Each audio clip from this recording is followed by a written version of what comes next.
కుట్టి అయితే జ్యోతమ్మ దగ్గరకు వచ్చి ఇలా అంటూ ఉంటుంది. ఏంటి జ్యోతమ్మ ఇది, అందరూ నీ బర్త్డేని చాలా గ్రాండ్గా సెలబ్రేట్ చేద్దాం అనుకుంటుంటే నువ్వేంటి జ్యోతమ్మ వద్దు అంటావు, వాళ్ళంతా ఎంత బాధపడతారు జ్యోతమ్మ అని చెప్పి కుట్టి అడుగుతూ ఉంటుంది. దాంతో జ్యోతి అయితే ఆలోచించి వాళ్ళ అత్తయ్య మామయ్య దగ్గరికి వెళ్ళి ఇలా అంటూ ఉంటుంది.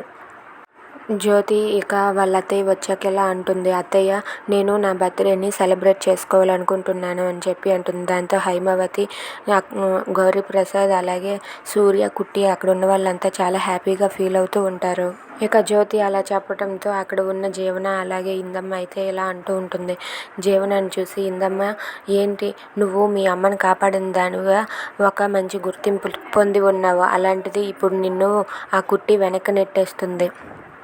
నువ్వు మళ్ళీ ముందుకు రావాలంటే ఆ కుట్టి రేపు బర్త్డే పార్టీకి రాకుండా చెయ్యాలి. ఏం చేస్తావో ఎలా చేస్తావో నాకు తెలియదు, ఆ కుట్టి మాత్రం రేపు బర్త్డే పార్టీకి ఇక్కడ ఉండకూడదని చెప్పి ఇందమ్మ జీవనతో అంటుంది. Thanks for watching friends, please subscribe.